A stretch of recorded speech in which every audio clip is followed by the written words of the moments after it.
चलिए जी बच्चों, हम लोग अगले क्वेश्चन पे चलते हैं और अगला क्वेश्चन है क्वेश्चन नंबर 12। क्वेश्चन नंबर 12 है show that the relation are defined in a set of all triangles as r is equal to t1 comma t2 such that t1 is similar to t2 is an equivalence relation। हम लोगों को given set दिया हुआ है, set दिया हुआ A, ये है collection of all the triangles, ये सभी ट्राइंगल का कलेक्शन, जरूरी नहीं किसी प्लेन पे हो, और ये जो रिलेशन दिया है इस सेट के ऊपर, रिलेशन R जो इस सेट के ऊपर दिया हुआ है वो दिया है t1 कॉमा t2, ये दो ट्राइंगल्स है, t1 is similar to t2। Okay, ये हम लोगों को बोल रहा है कि प्रूफ करो कि ये इक्विवेलेंट रिलेशन है। इसी के आगे ये भी क्वेश्चन बोल रहा है, वो हमारे पास तीन ट्राइंगल्स है, ट्राइंगल T1 है जिसकी साइड्स है 3, 4, 5 और ट्राइंगल T2 है जिसकी साइड्स है 5, 12, 13 और तीसरा ट्राइंगल है T3 जिसकी साइड्स दी हुई है 6, 8 और 10, और इन तीनों में कौन कौन आपस में रिलेटेड है ये भी हम लोगों को बताना है।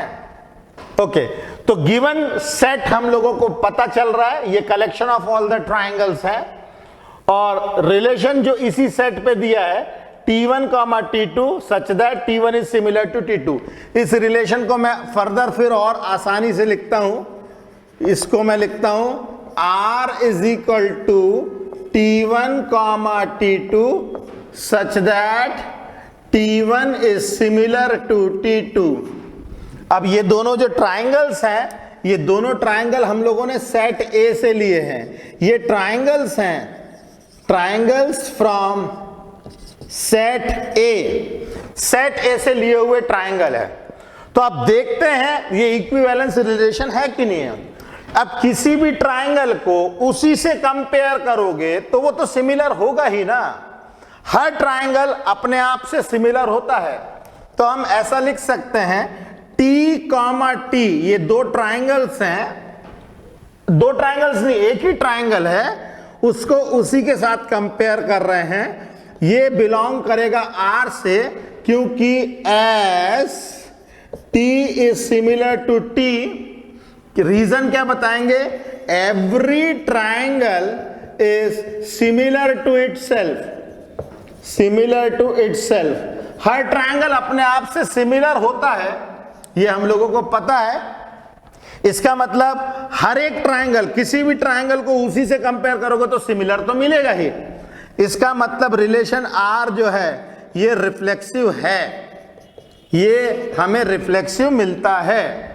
अब हम सिमेट्रिक चेक करते हैं। मान लो ट्राइंगल T1 और T2 के बीच में जब मैं रिलेशन निकालता हूं और बताता हूं कि T1 T2 से सिमिलर है, तो अगर ये बिलोंग करता है रिलेशन को, it implies that T1 is similar to T2। इसको हम ऐसा भी लिख सकते हैं T2 is similar to T1। अगर ट्राइंगल T1 T2 से सिमिलर है तो T2 भी तो T1 से सिमिलर होगा। अब अगर T1 T2 से सिमिलर है, T2 T1 से सिमिलर है, तो इसका मतलब ये है कि T2 कॉमा T1 ये भी रिलेशन को बिलोंग करता है। हर वो ट्राइंगल जो दूसरे ट्राइंगल से सिमिलर है, दूसरा वाला भी तो पहले वाले से सिमिलर होगा। इसका मतलब T1 T2 रिलेशन को बिलोंग करता है तो T2 T1 भी रिलेशन को बिलोंग करेगा। इसका मतलब हम डिक्लेयर कर सकते हैं कि R जो है ये सिमेट्रिक भी है, ये सिमेट्रिक भी है। अब ट्रांजिटिव ले लेते हैं, मान लेते हैं T1 कॉमा T2 बिलोंग करता है रिलेशन को। If T1 comma T2 belongs to R, इसका मतलब है ये है, it implies that T1 is similar to T2।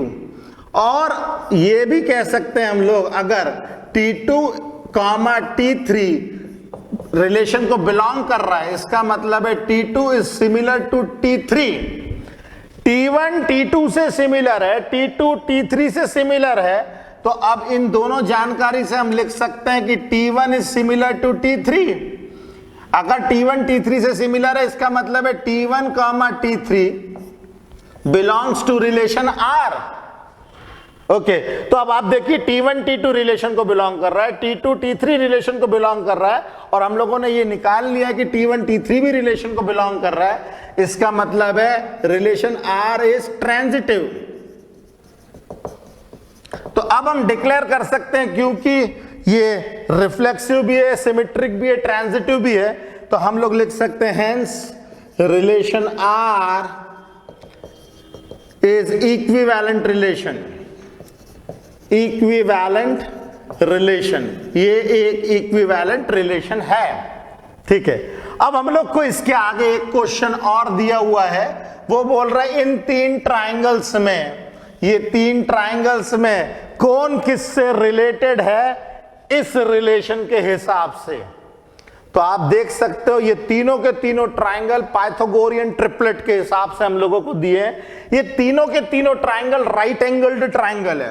अगर मैं ट्राइंगल T1 देखूं, ट्राइंगल T1 जो है इसकी साइड है 3 4 5, मतलब कुछ इस तरीके से ये राइट एंगल्ड ट्राइंगल है, और राइट एंगल ट्राइंगल में ये 3 है, ये 4 है, ये 5 है, और ये 90 डिग्री है।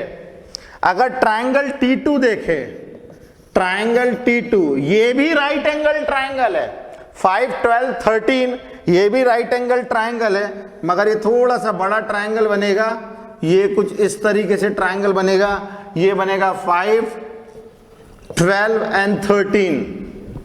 और जो तीसरा ट्राइंगल है हमारे पास में, ट्राइंगल T3, वो जो ट्राइंगल है उसमें 6 8 एंड 10, तो ये जो साइड्स हमें मिलेंगी ये कुछ इस तरीके से मिलेंगी 6 8 एंड 10। अब सिमिलर ट्राइंगल की प्रॉपर्टीज हम लोगों को पता है कि साइड्स का रेशियो बराबर होता है। अगर आप देखोगे तो यहां पे देखो साइड्स का रेशियो हम लोगों को बराबर मिल रहा है T1 और T3 ट्राइंगल्स में। ये देखो 3 डबल 6, 4 का डबल 8, 5 का डबल 10, ये दोनों ट्राइंगल सिमिलर है। मगर यहां पे ये इसमें केवल यही एक कॉमन चीज है कि ये राइट एंगल्ड है, अदरवाइज ये सिमिलर ट्राइंगल नहीं है। ओके 5/3 या 3/5 4/12 के बराबर नहीं होता है। तो हम लोग यहां पे लिख सकते हैं कि triangle T1 is similar to triangle T3 as 4/8 is equal to 3/6 is equal to 5/10। ये साइड साइड साइड सिमिलैरिटी वो जो है इंडिकेट कर रहा है, ये side side side similarity indicate कर रहा है। इसका मतलब है इस रिलेशन को सेटिस्फाई करने वाला केवल 1 और 3 है। T1, T3 ये रिलेशन को बिलोंग कर रहा है, या ऐसा भी लिख सकते हैं T3, T1 ये रिलेशन को बिलोंग कर रहे हैं, ये आपस में एक दूसरे के साथ रिलेशन मेंटेन कर रहे हैं। बाकी T2 जो है रिलेशन मेंटेन नहीं कर रहा है।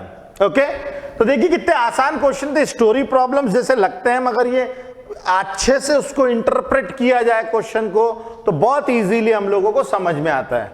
ओके तो चलिए जल्दी जल्दी लिखिए इसे।